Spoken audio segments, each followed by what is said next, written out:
Hello, and welcome to my new segment called Back in the Day. Sorry for the quality, I'm just using my laptop camera. I know it doesn't look great, but I'm being a bit lazy to be honest. So, back in the day, the premise is quite simple. I'm looking at things that I used to enjoy, and still do, that are slowly vanishing or have, for all intents and purposes, completely vanished. This is just a subjective project. I'm not looking to make you agree with me or disagree with me. And of course, there's always cons with the things that I'm going to talk about. But I'm just going to mainly focus on the positives. So, with this, the inaugural episode, I want to look back to the idea of albums for music. Yes, yes, I know we still get albums today, but how we use them, the release, and how they have been produced has changed quite a lot. Because I remember back in the day, I'm not being a granddad right now, but anyway, back in the day, you got an album. You got singles as well, but generally you got albums. And you would listen to it from top to bottom, all the tracks. And after a few listens, you might start to skip a track or two, but you would slowly start to enjoy and appreciate the whole album for the idea that the albums were there to take you on a journey, an experience, a trip. The producers often carefully picked the orders of the tracks.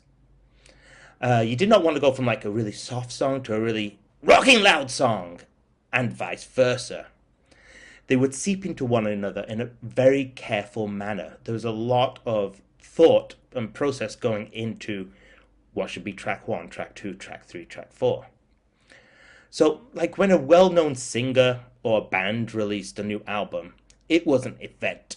You and your friends would all go and buy it. Later, you'd all sing along together and you'd talk about all the tracks. It was not just an event for you or the artist, it was an event for the listeners. It created talks, it created debates, and sometimes shouting competitions. uh, Oasis versus Blur, for example, Stones versus Beatles. And there's also something to say about owning the physical copy of the album. You had a collection. You would go to your friend's house and see what they had, which ones you didn't have, and ask to borrow it. You'd exchange these albums. There'd be talks about this. And there's something just having a wall of CDs or tapes or vinyls, whatever you had, that you could just peer through and enjoy. You could enjoy the artwork and the covers that you could look at and just be mesmerized with some of the artwork. Some of them even had little booklets inside, and those were very cool to read sometimes. And of course, back then, there wasn't as much music being released. Of course, that has a downside, but it also had an upside because you invested in the album. You really got invested in it. You knew every single word, every beat, all the change ups, the tempos, the songs. You knew everything about the album, and that was just a lot of fun to know. Today, it seems like people, by and large, will just play singles and not the whole album, like just skipping songs. Now, some of that is to do with the production company of the album, who just put any tracks in any order and don't take the careful time to arrange them carefully. I feel by doing it this way, you really miss out on the journey that the artist created. When a new album or single drops, there's no ceremony to it. It's just, hey, so and so has a new song or a new album. And that's pretty much the end of the discussion. Like, cool. Gone are the times talking with your friends about the album. Gone is the time knowing the whole album back to front. And gone is the time of just really enjoying the album for the album.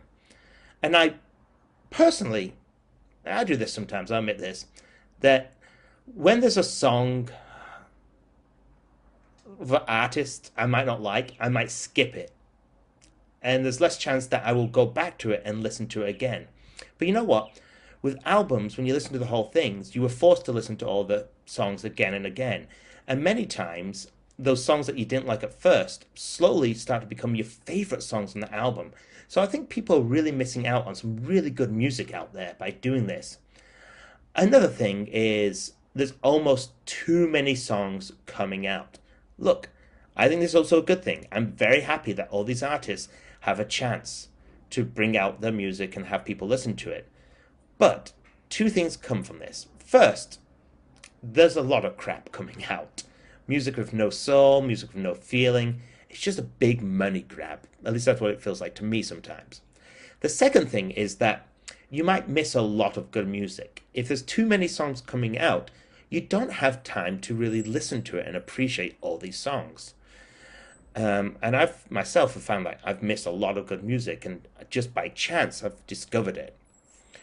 Lastly, I think people miss the intended purpose of the album experience. If you hear one song from an artist that you don't like I said, you might not go back and you might not like that artist anymore. But that one song might not represent the entire artist. You might like the rest of the catalog, and you just happen to listen to that one song and you didn't like it. Um, Look, sometimes I will just put on a random playlist, but that's normally like when I'm cleaning or cooking. I just want some kind of background music going on. But I still love just sitting down in a quiet room with my large headphones on and listening to the album completely. Just enjoying the album for the album's sake. Just enjoying the music for the music. Analyzing every part of it from every track, from the first to the last one. So, I say, I think you should start listening to whole albums again. And I think you'll be pleasantly surprised with how much you will fall back in love with listening to albums. So, have a good day. I'm going to go listen to some of my music now.